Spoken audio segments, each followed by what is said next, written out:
Shalom sahabat yang baik hati, salam sehat selalu bagi kita semuanya. Marilah kita bersatu di dalam doa. Allah Bapa dalam Yesus Kristus, terima kasih Tuhan untuk segala kebaikan-Mu di dalam kehidupan kami. Menyertai kami Tuhan, bersama dengan kami Engkau ya Allah dalam menjalani setiap waktu kami. Saat ini kami hendak merenungkan firman-Mu ya Tuhan. Pimpin kami, beri pengertian kepada kami. Dalam nama Yesus kami berdoa. Amin. Firman Tuhan bagi kita pada hari ini tertulis dalam Matius 5 ayat 19. Karena itu, siapa yang meniadakan salah satu perintah hukum Taurat, sekalipun yang paling kecil, dan mengajarkannya demikian kepada orang lain, ia akan menduduki tempat yang paling rendah di dalam kerajaan sorga.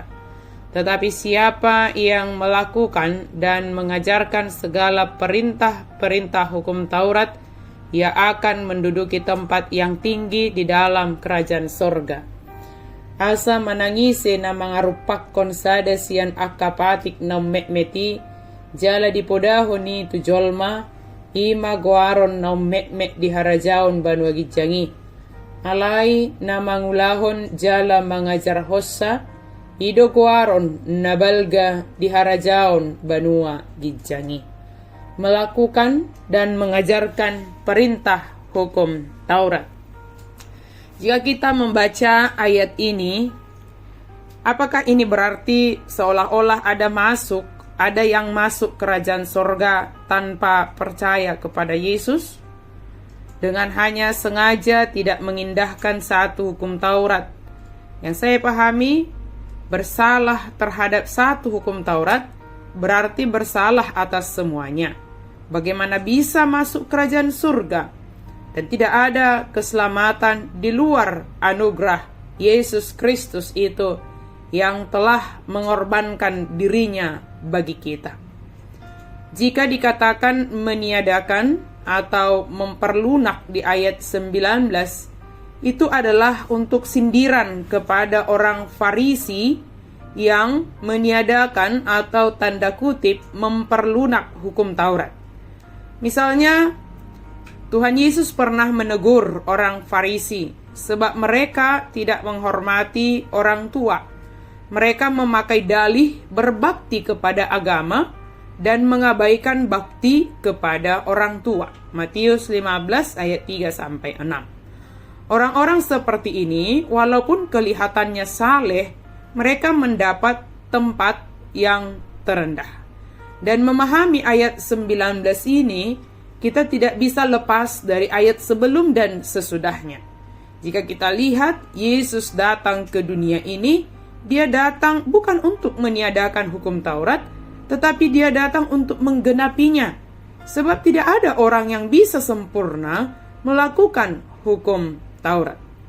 Orang-orang Farisi membuat cara penafsiran mereka terhadap hukum Taurat itu. Mereka membuat hukum Taurat itu dapat sepertinya gampang dilaksanakan karena mereka tanda kutip memperlunak atau memperlemah hukum Taurat itu. Mereka akan dikatakan menduduki tempat yang paling rendah, artinya secara hurufiah adalah tempat yang tidak ada artinya. Sebaliknya, Yesus mengatakan yang melakukan dan mengajarkan segala perintah-perintah hukum Taurat, ia akan menduduki tempat yang tinggi di dalam kerajaan sorga. Segala perintah menunjuk kepada hukum Taurat, dan hal-hal yang segera menyusul, yakni rumusan-rumusan atau yang diajarkan oleh Yesus Kristus kepada kita sebagai penggenapan dari seluruh hukum Taurat itu. Sebab Yesus datang mengajarkan inti dari hukum Taurat itu adalah tentang mengasihi Allah, mengasihi sesama, mengasihi diri, dan mengasihi orang lain atau musuh sekalipun dikasihi. Setelah menjadikan contoh perilaku orang Farisi yang tidak berkenan kepada Tuhan itu, Tuhan Yesus mengatakan kepada para murid-Nya agar menunjukkan, melakukan apa yang mereka telah dengarkan. Misalnya dengan memberi sedekah, memberi kepada orang yang membutuhkan. Mereka harus lebih benar supaya mereka menunjukkan diri mereka sebagai murid Kristus, dan mereka adalah orang yang dibenarkan, diselamatkan, dan masuk ke dalam kerajaan sorga. Jadi dari ayat 19 ini tidak berbicara tentang tanda kutip seolah-olah ada alternatif lain tentang keselamatan. Keselamatan hanya melalui Yesus Kristus yang telah menganugerahkan kepada kita pengampunan dosa, keselamatan, kehidupan yang kekal. Di dalam Taurat pun kita diajarkan untuk mengasihi, maka mari kita melakukannya karena kita telah diselamatkan. Melakukan dan mengajarkan perintah hukum Taurat, sebab hukum Taurat itu telah diberikan kepada kita, orang yang diselamatkan. Maka mari lakukan dan ajarkan apa yang diperintahkan oleh Yesus bagi kita. Amin. Mari kita berdoa. Terima kasih Tuhan untuk firman-Mu.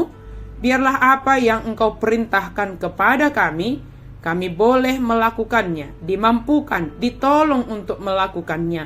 Dan dengan melakukan apa yang Engkau perintahkan Tuhan, melalui itu kami boleh mengajarkan bagi orang-orang di sekitar kami, bagi anak-anak kami. Sebab dengan firman-Mu Tuhan, hukum-Mu ya Tuhan, kami boleh tetap menjalani kehidupan yang benar. Dalam nama Yesus kami berdoa dan bersyukur. Amin.